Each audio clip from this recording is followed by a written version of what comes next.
ہم آپ صلی اللہ علیہ وسلم کے حج کے بارے میں جانتے ہیں کہ جب آپ صلی اللہ علیہ وسلم یہاں پر تشریف لائے تھے تو آپ نے مناسک حج کو کس طرح سے ادا کیا تھا، کیسے کیسے آپ صلی اللہ علیہ وسلم ایک مشعر حرام سے ہوتے ہوئے دوسرے مشعر حرام تک پہنچے۔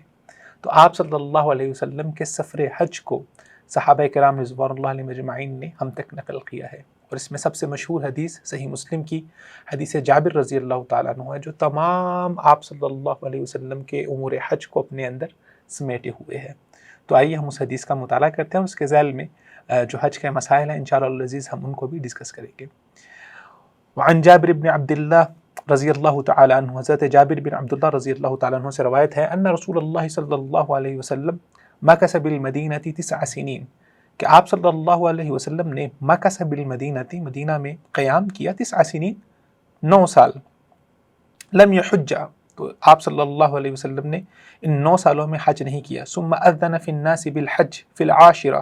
پھر آپ صلی اللہ علیہ وسلم نے ہجرت کے 10ویں سال میں اس بات کا اعلان کیا کہ رسول اللہ صلی اللہ علیہ وسلم حج کرنے کے لیے تشریف لے کے جا رہے ہیں۔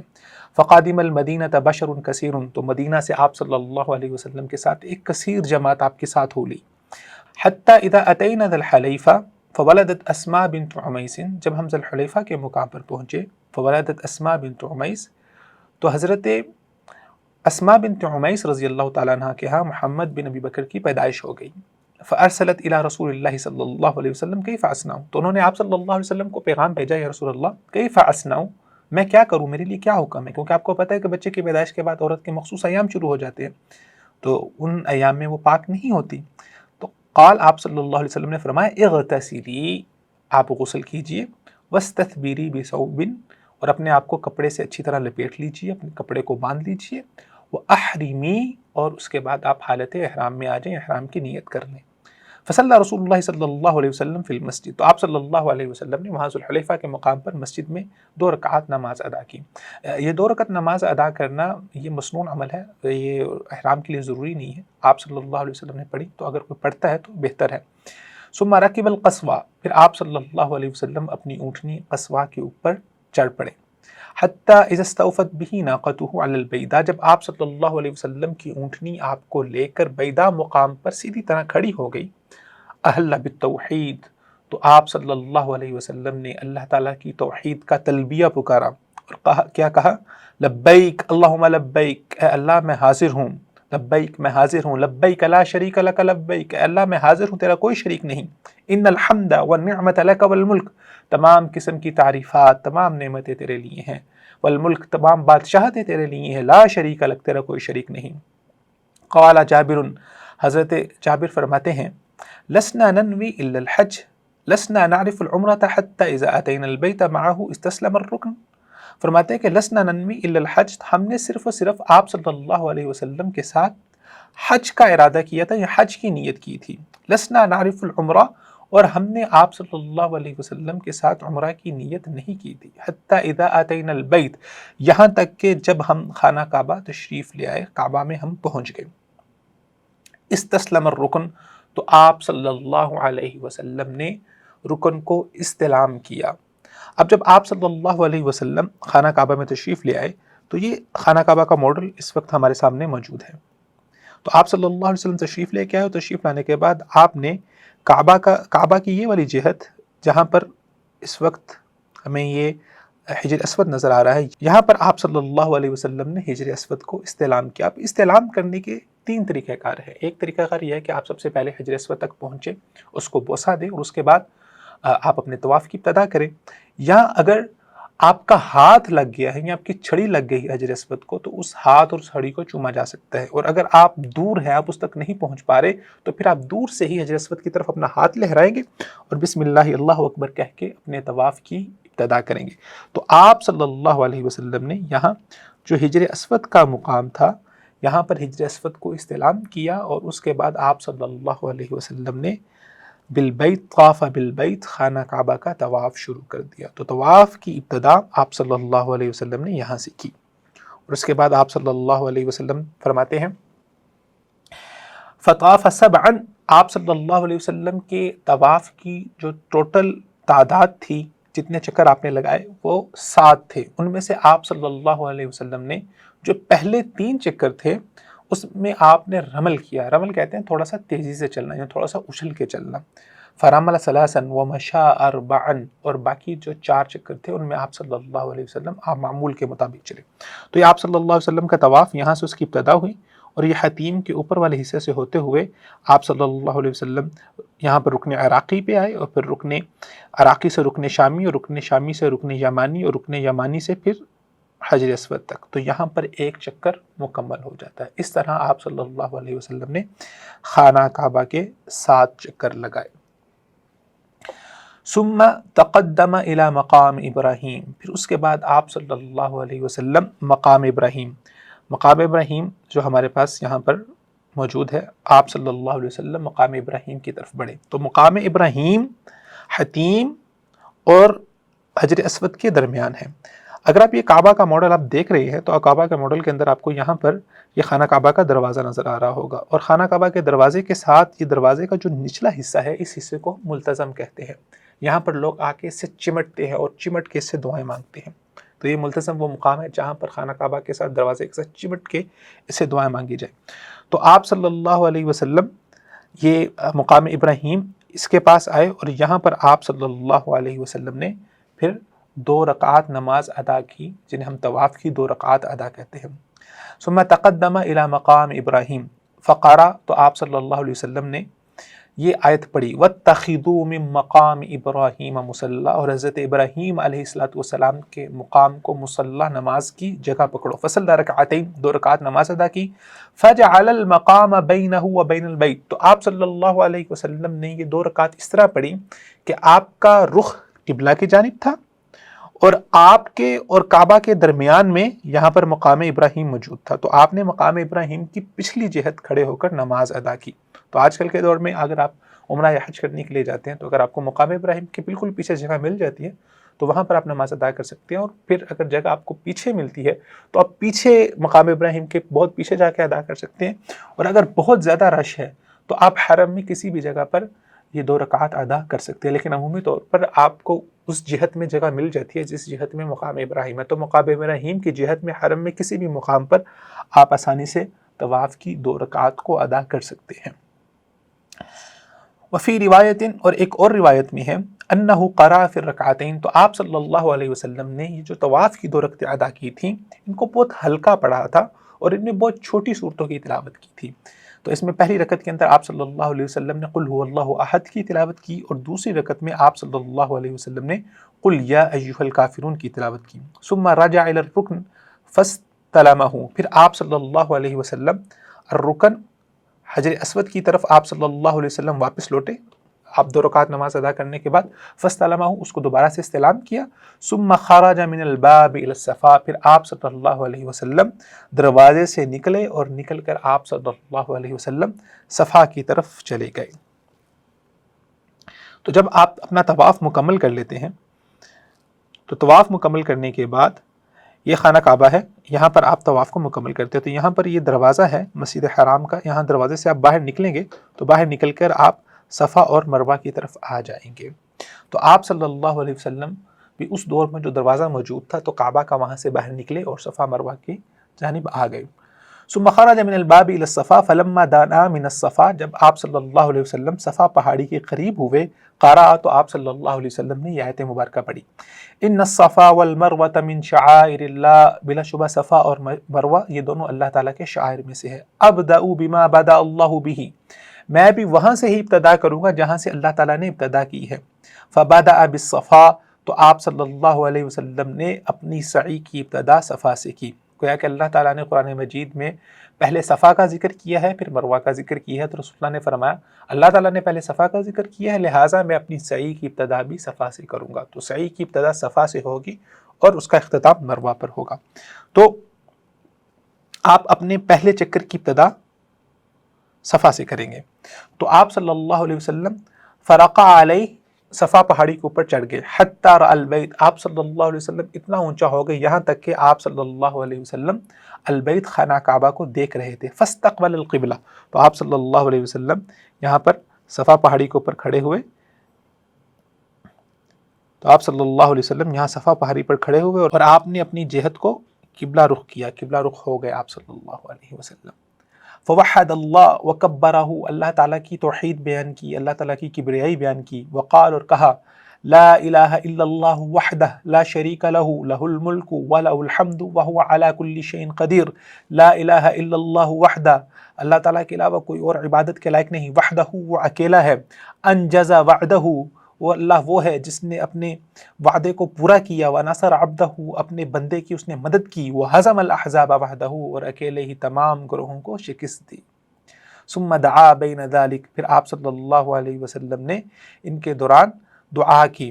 قال مثل هذا ثلاث مرات، اور آپ صلی اللہ علیہ وسلم نے اس کو 3 مرتبہ دہرایا، ثم نزل ومشى الى المروہ، اور آپ صلی اللہ علیہ وسلم پہاڑی سے اترے، ومشى الى المروہ، اور مروہ کی طرف چل پڑے۔ تو صفا پر چڑھ کے آپ صلی اللہ علیہ وسلم نے قبلہ رخ ہو کے کعبہ کی طرف پہلے یہ دعا پڑھی، اس کو 3 مرتبہ پڑھا، اور اس کے ساتھ ساتھ آپ صلی اللہ علیہ وسلم نے اس دوران اور دعائیں بھی کی۔ تو اس طرح آپ صلی اللہ علیہ وسلم کا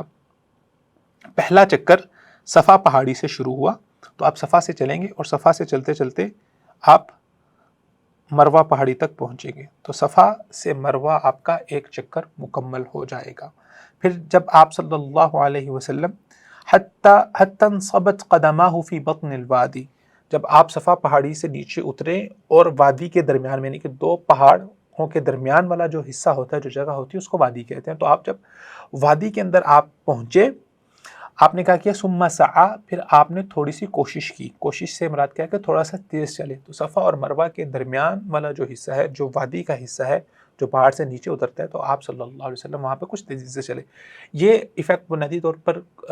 ہو جاتا ہے کہ جب آپ کسی پہاڑی سے نیچے اترتے ہیں، تو جب آپ نیچے پہنچتے ہیں تو آپ کے قدم تھوڑے سے تیز ہو جاتے ہیں۔ تو بنیادی طور پر یہ سنت طریقہ کار بھی ہے، اور آج کل کے دور میں وہ جگہ جہاں پر کچھ تھوڑا سا تیز چلنا ہوتا ہے، وہاں پر گرین لائٹس موجود ہیں، تو اگر آپ وہاں پر جا رہے ہیں عمرہ کی غرض سے، حج کی غرض سے، تو سعی کے دوران آپ کو گرین لائٹس نظر آ جائیں گی، جہاں پر آپ صلی اللہ علیہ وسلم تیزی سے چلے تھے۔ حتی اذا صعدتا مشى حتی اتى المروہ، جب آپ صلی اللہ علیہ وسلم مروہ پہاڑی تک پہنچ گئے، ففعل علی المروہ کما فعل علی الصفا، تو آپ صلی اللہ علیہ وسلم اب صفا سے مروہ پر پہنچ گئے، اور مروہ پہاڑی پر پہنچ کے بھی آپ صلی اللہ علیہ وسلم نے وہی کیا جو آپ صلی اللہ علیہ وسلم نے صفا پہ کیا تھا، یعنی کہ اپنا چہرہ آپ صلی اللہ علیہ وسلم نے قبلہ رخ کر لیا، اور وہ دعا پڑھی 3 مرتبہ، لا الہ الا اللہ وحدہ لا شریک لہ لہ الملک ولہ الحمد وہو علی کل شیء قدیر، لا الہ الا اللہ وحدہ انجز وعدہ ونصر عبدہ وہزم الاحزاب وحدہ۔ اسی طرح جب آپ صفا سے مروہ پہ پہنچیں گے تو آپ کا ایک چکر مکمل ہو گیا، اب مروہ سے آپ کے دوسرے چکر کی ابتدا ہو جائے گی، تو دوسرا چکر آپ آئیں گے اور صفا پہ پہنچیں گے، تو صفا سے آپ کی پھر تیسرے چکر کی ابتدا ہو جائے گی۔ اسی طرح پھر آپ دوبارہ جب مروہ پر پہنچیں گے تو مکمل ہو جائے گا تیسرا چکر، اور چوتھے چکر کی ابتدا ہو جائے گی۔ پھر دوبارہ واپس آئیں گے تو پھر آپ کے 5ویں چکر کی ابتدا صفا سے ہوگی، اور دوبارہ آپ مروہ پہ پہنچیں گے تو چھٹے چکر کی ابتدا آپ کی پھر مروہ سے ہوگی، اور مروہ سے پھر دوبارہ جب پہنچیں گے تو 7ویں چکر کی ابتدا آپ کی صفا پر ہوگی، اور اس کا اختتام آپ کا مروہ پہ ہوگا۔ تو آپ کی سعی ایسے ہونی چاہیے کہ اس کی ابتدا صفا سے ہو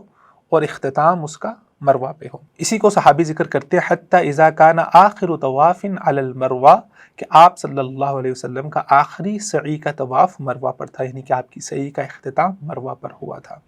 نادا وہو علی المروہ والناس تحتہ، فقال، آپ صلی اللہ علیہ وسلم جب مروہ پہاڑی پر کھڑے ہوئے، والناس تحتہ، لوگ آپ صلی اللہ علیہ وسلم کے نیچے تھے تو آپ بلندی پر کھڑے ہوئے تھے، فقال، اور فرمایا، لو انی استقبلت من امری ما استدبرت لم اسوق الہدی وجعلتها عمرة فمن كان منکم لیس معه ہدی فلیحل ولیجعلها عمرة، اگر مجھے پہلے اس معاملے کا پتہ ہوتا تو میں کبھی اس طرح سے نہ کرتا، لم اسوق الحج، میں اپنی ہدی، اپنی جو قربانی حج کی ہے وہ مدینہ سے ساتھ لے کے نہ چلتا، وجعلتها عمرة، اور میں نے یہ جو عمرہ کیا ہے اس کو عمرہ بنا لیتا، فمن کان منکم لیس معہ ہدی، صحابہ آپ میں سے جو اپنے ساتھ قربانی لے کے نہیں آیا، فلیحل، تو اسے چاہیے کہ وہ عمرہ کرے، اور عمرہ مکمل کر کے اپنا احرام اتار دے، حلال ہو جائے، ولیجعلها عمرة، اور اس سارے کام کو وہ عمرہ بنا لے۔ اب یہاں پر آپ صلی اللہ علیہ وسلم صحابہ کو یہ بتا رہے ہیں کہ میں تو اپنے ساتھ قربانی لے آیا ہوں، لہٰذا میں حلال نہیں ہو سکتا، تو میں حج قران ہی کروں گا، لیکن آپ میں سے وہ لوگ جو اپنے ساتھ قربانی نہیں لے کے آئے وہ حج تمتع کریں اور وہ عمرہ کر لیں۔ اب حج کی 3 قسمیں ہیں، حج افراد، حج قران اور حج تمتع۔ حج افراد میں آپ کے اوپر قربانی ضروری نہیں ہوتی، آپ قربانی نہیں کرتے۔ حج قران اور حج تمتع میں آپ کو قربانی کرنی ہوتی ہے۔ حج قران اور حج تمتع میں کیا فرق ہے؟ حج قران میں آپ حج اور عمرہ دونوں کرتے ہیں، لیکن جب آپ میقات سے احرام کی نیت سے گزرتے ہیں تو وہاں پر آپ یہ تلبیہ پڑھتے ہیں، لبیک اللہم عمرۃ فی الحج، کہ میں اللہ عمرے کی حج کے ساتھ نیت کر رہا ہوں، تو آپ نے حج اور عمرے دونوں کو ملا لیا ہے۔ اور آپ آ کے جب مکہ میں پہنچتے ہیں تو جو آپ سب سے پہلا طواف قدوم کرتے ہیں اور سعی کرتے ہیں، یہ آپ کی حج کی سعی اور طواف ہوتا ہے، اور بعد میں آپ کو جب آپ حج کے مناسک مکمل کر لیں گے تو دوبارہ سعی کرنے کی ضرورت نہیں ہوتی۔ لیکن جب آپ حج تمتع میں ہوتے ہیں تو حج تمتع میں آپ احرام باندھتے ہیں میقات سے، اور جب میقات سے نکلتے ہیں تو تب آپ یہ نیت کرتے ہیں لبیک اللہم حجۃ و عمرۃ، یہ نیت کر کے جب آپ آ جاتے ہیں تو آپ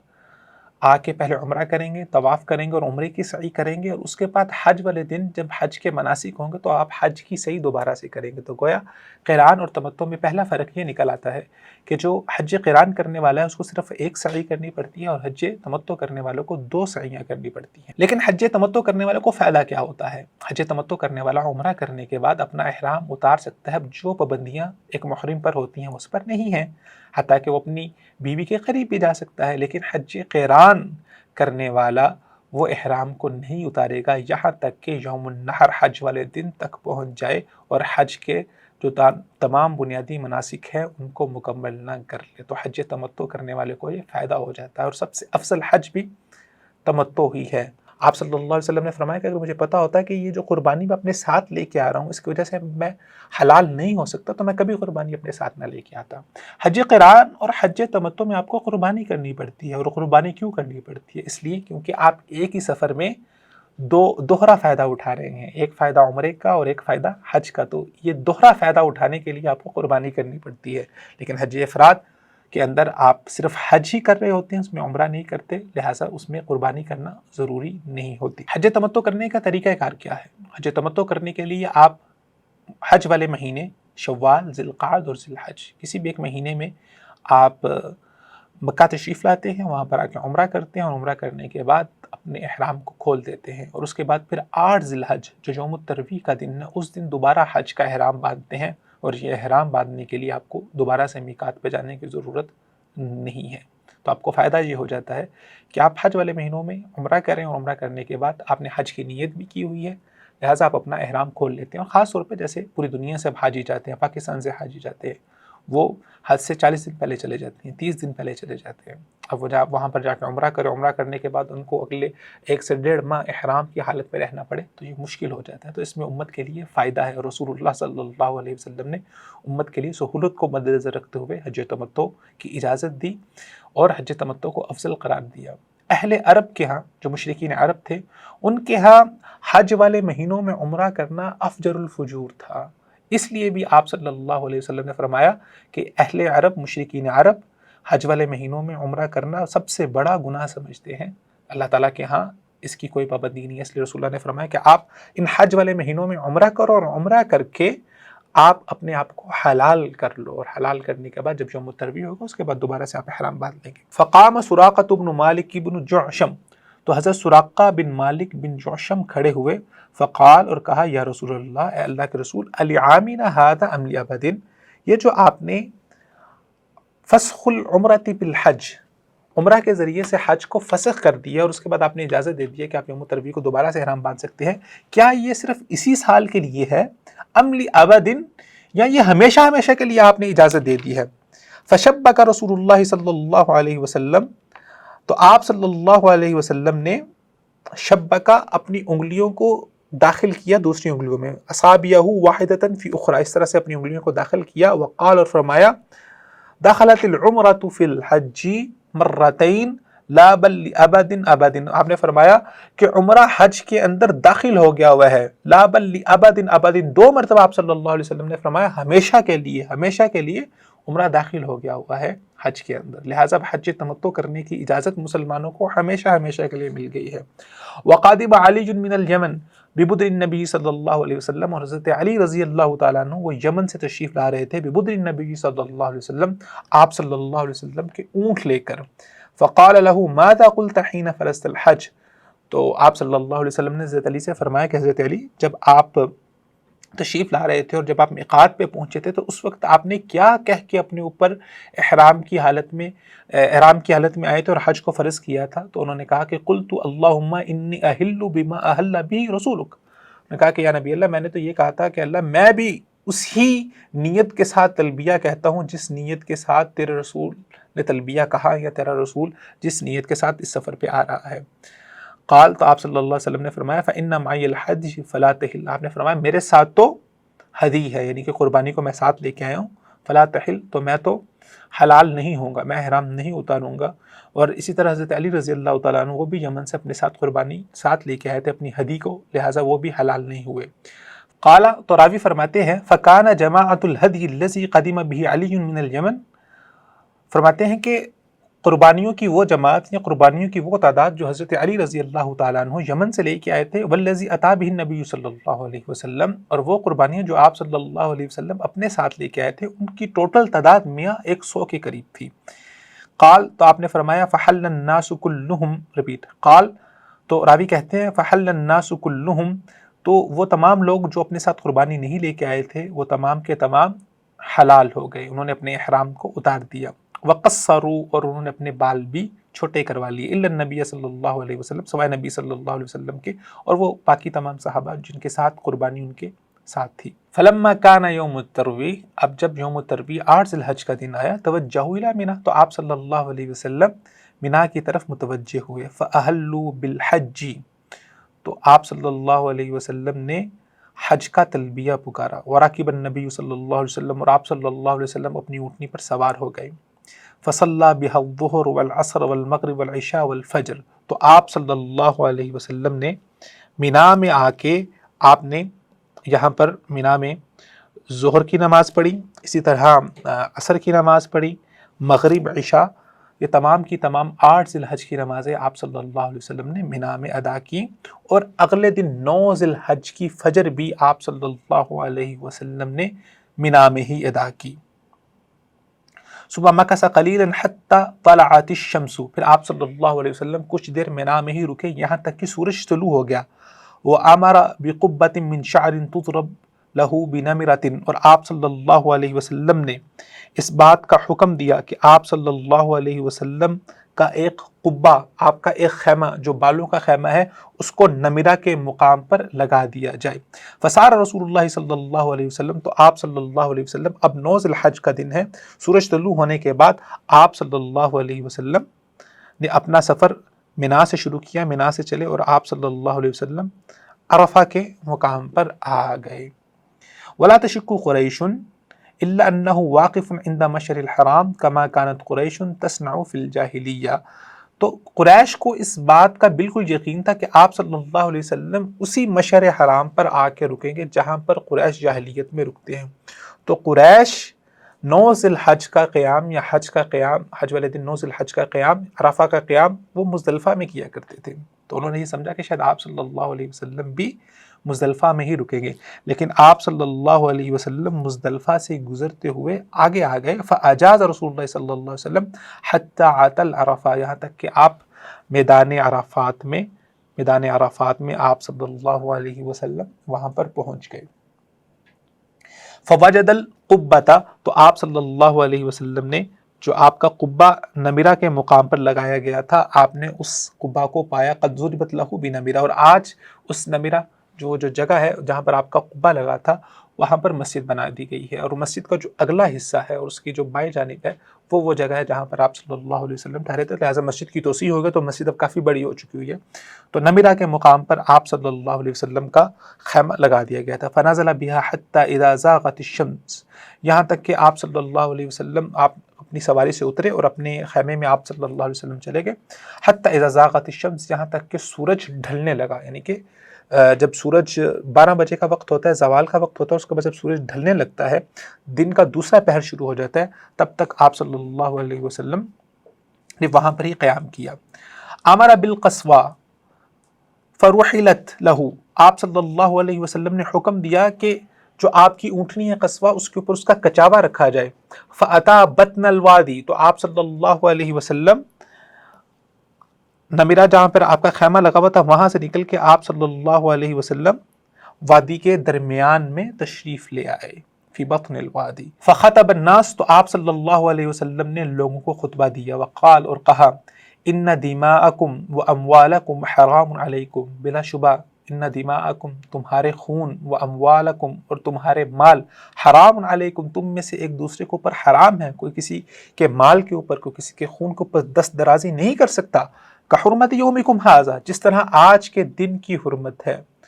فی شہرکم ھذا، تمہارے اس مہینے میں اس مہینے کی حرمت ہے، وفی بلدکم ھذا، اس شہر کی حرمت ہے، الا کل شیء من امر الجاہلیہ، خبردار جاہلیت کی ہر ایک چیز، تحت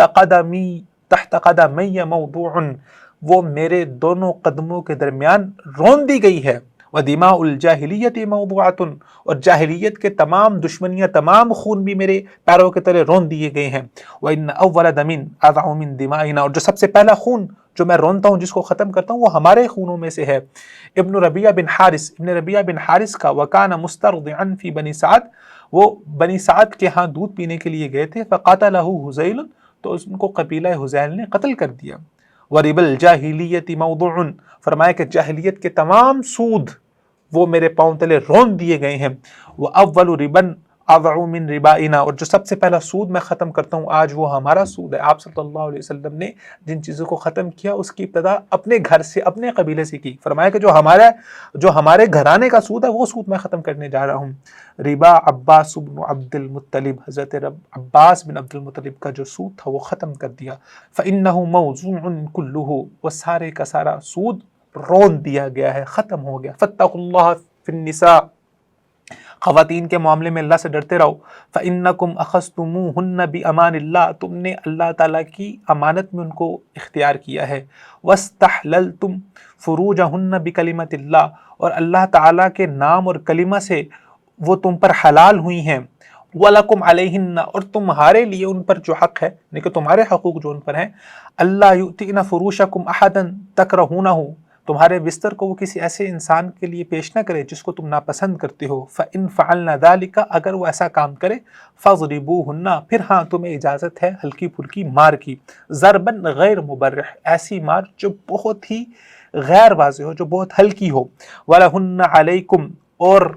تمہارے اوپر ان کا رزق، ان کا کھانا، ان کا نان و نفقہ تمہارے اوپر واجب ہے۔ وَكِسْوَتُهُنَّ، ان کو پہنانا تمہارے اوپر واجب ہے، بالمعروف، معروف طریقے کے مطابق۔ وَقَدْ تَرَكْتُ فِيكُمْ مَا لَن تَضِلُّوا بَعْدَهُ، اور میں تمہارے اندر ایک ایسی چیز چھوڑے جا رہا ہوں جس کے بعد تم کبھی گمراہ نہیں ہوگے۔ اِنِ اعْتَصَمْتُمْ بِهِ، اگر تم اس کو مضبوطی سے تھام لو، کتاب اللہ، وہ اللہ تعالیٰ کی کتاب ہے، وَأَنْتُمْ تُسْأَلُونَ عَنِّي،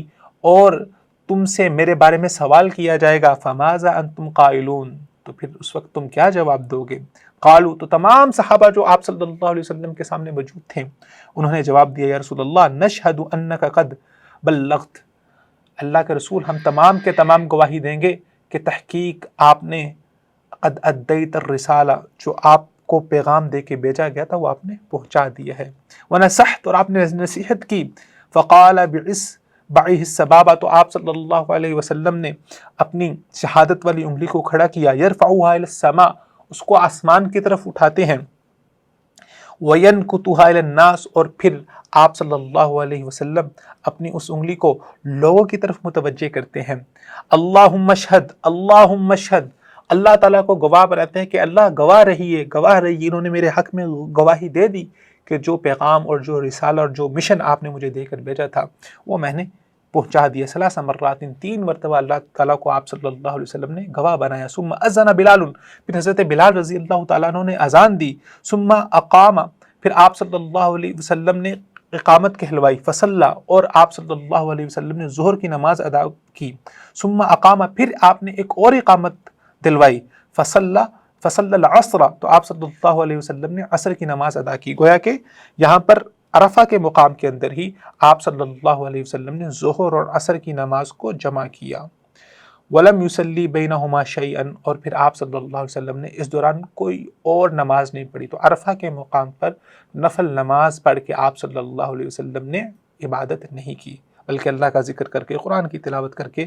جو جتنی بھی زبان کی عبادتیں ہیں ان کے ذریعے سے عبادت. ثم رکب حتی اتی الموقف، پھر آپ صلی اللہ علیہ وسلم اپنی اونٹنی پر سوار ہوئے اور اپنے کھڑے ہونے کی جگہ پر آئے. فجعل بطن ناقتہ القصواء، تو آپ صلی اللہ علیہ وسلم نے اپنی اونٹنی کے پیٹ کو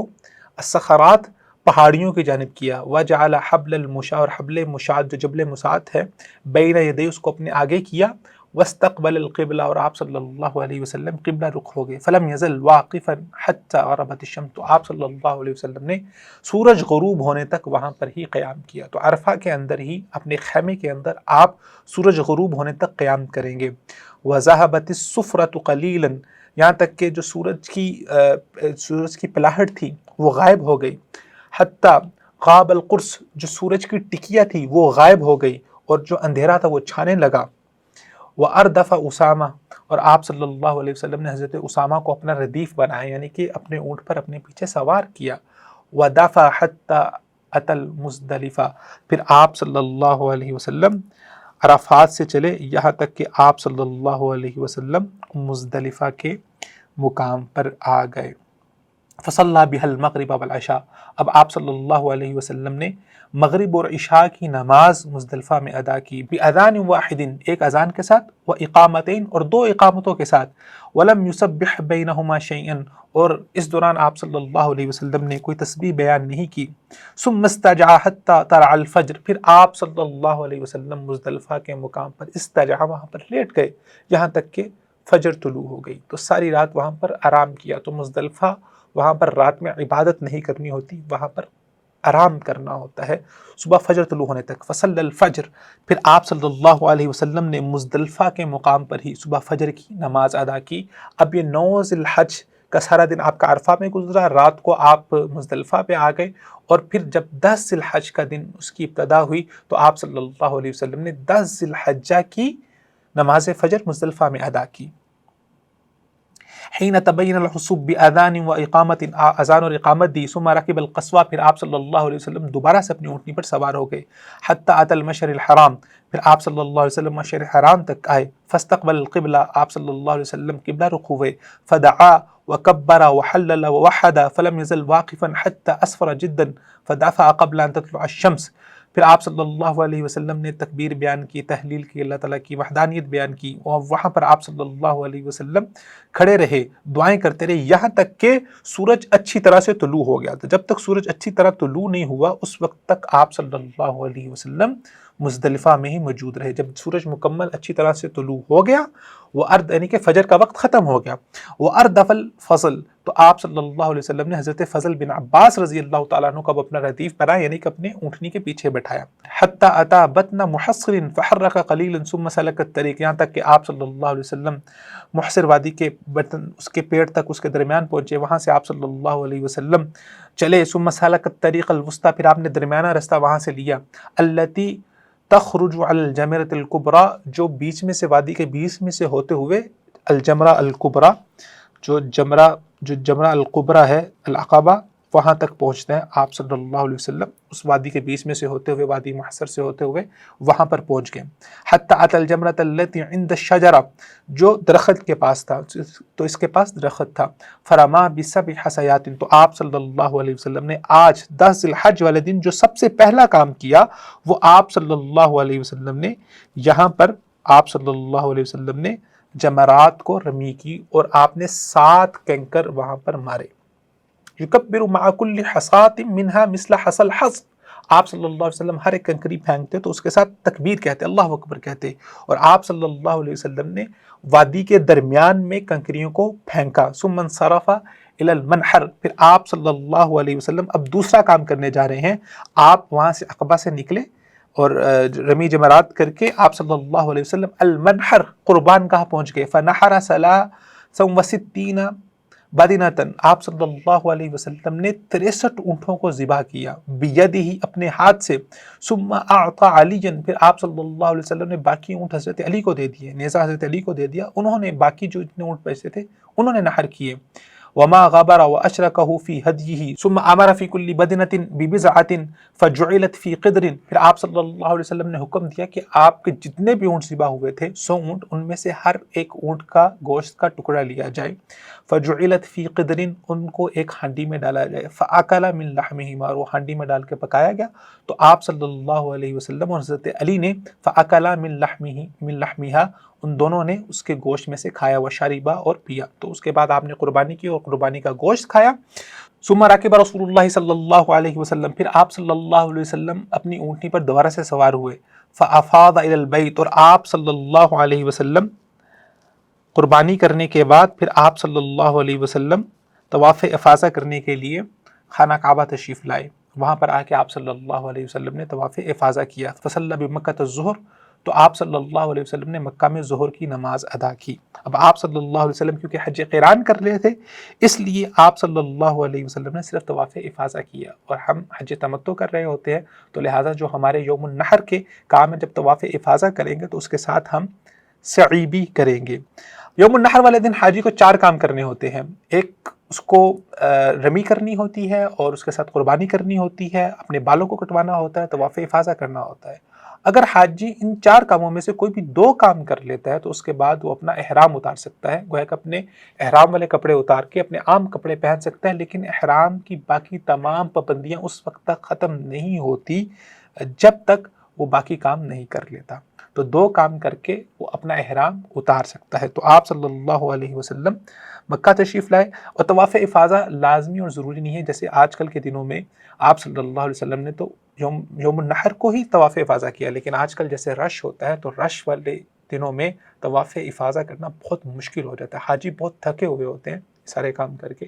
تو آپ طواف افاضہ کو یوم النحر کے بعد بھی کر سکتے ہیں، ایام تشریق میں سے کسی دن بھی آپ اس کو کر سکتے ہیں۔ تو طواف افاضہ یوم النحر یعنی کہ 10 ذی الحج کو کرنا ضروری نہیں ہے، اس کو تاخیر میں بھی کیا جا سکتا ہے۔ فَأَتَى عَلَى بنی عبد المطلب تو آپ صلی اللہ علیہ وسلم مکہ میں بنی عبد المطلب کے پاس آئے، یسقون علی زمزم تو وہ لوگوں کو زمزم پلا رہے تھے، فقال آپ صلی اللہ علیہ وسلم نے فرمایا انزعوا بنی عبد المطلب فلولا ان يغلبكم الناس على سقایتكم لنزعت معكم، اے بنی عبد المطلب زمزم نکالو تاکہ میں اس سے پی سکوں، اگر مجھے اس بات کا خدشہ نہ ہوتا کہ لوگ یہ جو تمہاری باری ہے پانی نکالنے کی اس پر غالب آ جائیں گے تو میں بھی تمہارے ساتھ مل کے پانی کو نکالتا، لہٰذا تم پانی نکالو۔ فناولوہ تو آپ صلی اللہ علیہ وسلم نے ان سے پانی لیا، اور فشرب منہ اور اس میں سے آپ صلی اللہ علیہ وسلم نے پانی پیا۔ اب حاجی یوم النحر والے دن اپنے سارے کاموں کو مکمل کر کے اس کے بعد اب باقی کے اگلے جو ایام تشریق ہیں وہ مینا کے اندر گزارے گا۔ اس حدیث کے اندر آپ صلی اللہ علیہ وسلم کے ایام التشریق کا ذکر نہیں ہے، تو ایام التشریق کا ذکر حضرت عائشہ کی روایت ہے، اس روایت میں آپ صلی اللہ علیہ وسلم کے یوم النحر تک کے اعمال کا ذکر ہے، اس سے آگے ایام التشریق کے اندر آپ صلی اللہ علیہ وسلم نے کیا کیا وہ ایک الگ سے روایت ہے جو حضرت عائشہ رضی اللہ تعالیٰ عنہ سے مروی ہے، وہ فرماتی ہیں افاض رسول اللہ صلی اللہ علیہ وسلم من آخر یومہ حین صلی الظہر ثم رجع الی منی، آپ صلی اللہ علیہ وسلم نے ظہر کی نماز کے وقت آپ نے طواف افاضہ کیا، جہاں پر حضرت جابر بن عبداللہ رضی اللہ تعالیٰ عنہ کی روایت نے ہمیں چھوڑا تھا، یہاں سے اب آگے حضرت عائشہ کی روایت کنٹینیو ہوتی ہے۔ ثم رجع الی منی پھر آپ صلی اللہ علیہ وسلم طواف افاضہ کرنے کے بعد آپ صلی اللہ علیہ وسلم نے طواف افاضہ کیا تھا، طواف افاضہ کرنے کے بعد آپ صلی اللہ علیہ وسلم دوبارہ سے مینا میں واپس آ گئے۔ فمکث بها لیالی ایام تشریق تو آپ صلی اللہ علیہ وسلم نے ایام تشریق کی جتنی بھی راتیں تھیں اس کا قیام آپ صلی اللہ علیہ وسلم نے دوبارہ سے پھر آپ صلی اللہ علیہ وسلم نے مینا میں کیا۔ یرمی الجمر حتی اذا زالت الشمس زوال شمس کے بعد، سورج کے زوال ہونے کے بعد آپ صلی اللہ علیہ وسلم جمرات کو کنکریاں مارتے، کل جمرات 3 جمرات ہیں، تینوں کو کنکریاں مارتے، بسبع حصیات 7 کنکریاں، یکبر مع کل حصات، ہر کنکری کے ساتھ آپ صلی اللہ علیہ وسلم اللہ تعالیٰ کی تکبیر بیان کرتے، یقف عند الاولی، جو پہلا جمرہ ہے وہاں پر آپ صلی اللہ علیہ وسلم کھڑے ہوتے، وعند الثانیہ، اور دوسرے کے پاس بھی کھڑے ہوتے، فیطیل القیام ویتضرع، آپ صلی اللہ علیہ وسلم قیام کو لمبا کرتے، ویتضرع، اور وہاں پر جھکتے اللہ تعالیٰ سے دعائیں کرتے، ویرمی الثالثہ، اور جب تیسرے جمرے کو آپ صلی اللہ علیہ وسلم کنکری مارتے، لا یقف عندها، تو آپ صلی اللہ علیہ وسلم اس کے پاس نہیں رکتے۔ تو 3 دن کا قیام، پھر ایام تشریق کا قیام حاجی نے مینا میں کرنا ہے، اور تینوں دن زوال شمس کے بعد اس نے تینوں جمرات کو ساتھ ساتھ کنکریاں مارنی، اور ہر کنکری کے ساتھ اس نے اللہ اکبر کہنا ہے۔ اس کے بعد آپ کے حج کے تقریباً سارے کے سارے اعمال مکمل ہو گئے۔ اس کے بعد حاجی دوبارہ سے مینا سے چلے گا، اور مینا سے چل کے دوبارہ سے وہ مکہ تشریف لائے گا، اور مکہ آنے کے بعد وہ طواف وداع کرے گا۔ ثم بعد ذلك عاد الى مکہ وطاف طواف الوداع، تو آپ صلی اللہ علیہ وسلم نے مکہ تشریف لائے، وطاف طواف الوداع، اور طواف وداع کیا، وقال، اور کہا، من حج او اعتمر فلیکن آخر عہدہ الطواف بالبیت، جو انسان عمرہ کرے یا حج کرے، فلیکن آخر عہدہ الطواف، تو اس کے کاموں میں سے سب سے آخری کام طواف کا ہونا چاہیے۔ تو علماء فرماتے ہیں کہ اب آپ نے طواف کرنا ہے، اور طواف وداع کرنے کے بعد پھر آپ نے مکہ سے چلے جانا ہے، اور اگر آپ طواف کرنے کے بعد اتنی دیر رک گئے کہ اگلی نماز ہو گئی اور نماز اذان ہوگی، تو لہٰذا آپ نماز پڑھیں گے، اور نماز پڑھنے کے بعد دوبارہ سے طواف وداع کریں گے۔ تو طواف وداع آپ اس طرح سے کریں کہ طواف وداع کرنے کے بعد آپ پھر مکہ سے چلے جائیں۔ تو اس طرح آپ صلی اللہ علیہ وسلم کا حج مکمل ہوا۔ یہ آپ صلی اللہ علیہ وسلم کا مبارک حج تھا، یہ آپ کے مبارک حج کا سفر تھا۔ اللہ تعالیٰ سے دعا ہے کہ اللہ تعالیٰ وہ تمام مسلمان جو حج کرنے کے لیے اس وقت یوم عرفہ میں موجود ہیں، اللہ تعالیٰ ان تمام حاجیوں کی حج کو قبول فرمائے، اور ہم میں سے وہ تمام لوگ جن کے دل تڑپ رہے ہیں اس بات کے لیے کہ اللہ تعالیٰ ان کو اپنے گھر کی زیارت کروائے حج کے لیے، عمرے کے لیے، تو اللہ تعالیٰ ان تمام لوگوں کی دلی امنگ کو جلد از جلد پورا فرمائے۔ اسی کے ساتھ اجازت دیجیے۔ السلام علیکم رحمۃ اللہ وبرکاتہ۔